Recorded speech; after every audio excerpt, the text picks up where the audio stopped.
আসসালামু আলাইকুম everyone, welcome to my channel. আশা করি সবাই ভালো আছেন, আলহামদুলিল্লাহ। আজ আমি তৈরি করছি মুগ ডালের একটি সুন্দর রেসিপি। এখানে আমি নিয়ে নিচ্ছি 1 বাটি পরিমাণ মুগ ডাল।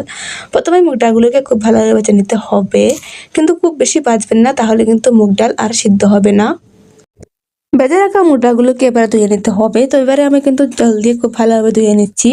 এখানে কেটে নিয়েছি পেঁয়াজ কুচি, টমেটো কুচি, রসুন কুচি, তার সঙ্গে আছে ফালি করে রাখা কাঁচা লঙ্কা। কড়াইয়ের মধ্যে তেল দিয়ে সাথে দিয়ে দিচ্ছি তেজপাতা, আদা রসুন পেস্ট, সাথে দিয়ে দিলাম পর্যাপ্ত পরিমাণ লবণ, তার সঙ্গে দিয়ে দিচ্ছি কুচানো পেঁয়াজ। সমস্ত উপকরণ দিয়ে খুব ভালোভাবে এখানে নেড়েচেড়ে নিতে হবে। তো এখানে এই সময় কিন্তু আপনারা চুলা আঁচটা একটু মিডিয়াম ফ্লেমে রাখবেন। এবারে আমি দিয়ে দিচ্ছি হলুদের গুঁড়ো, সঙ্গে দিচ্ছি লাল লঙ্কা গুঁড়ো, তার সঙ্গে দিচ্ছি ধনিয়া গুঁড়ো। তো সব কিছু দিয়ে এবারে আমি খুব ভালোভাবে নেড়েচেড়ে নেব। এবারে দিয়ে দিচ্ছি কেটে রাখা টমেটোগুলোকে দিয়ে একটু নেড়েচেড়ে নিতে হবে। তারপরে এবারে দিয়ে দিচ্ছি ধুয়ে রাখা ডাল।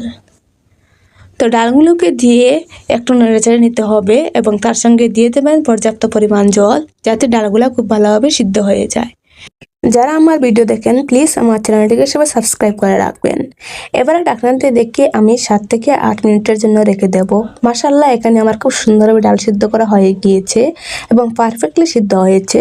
এবারে আমি ডাল যেগুলো জাল দেওয়ার জন্য আমি কড়াইয়ের মধ্যে তেল দিয়ে সাথে দিয়ে দিচ্ছি রসুন, পেঁয়াজ, জিরা গুঁড়ো দিয়ে খুব ভালোভাবে ভেজে নিচ্ছি।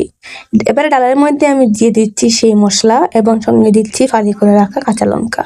তো এখানে হয়ে গেছে আমার আজকে সুন্দর রেসিপি মুগ ডালের। রেসিপি কেমন লাগলো সবাই কমেন্টের মাধ্যমে জানাবেন। আল্লাহ হাফিজ।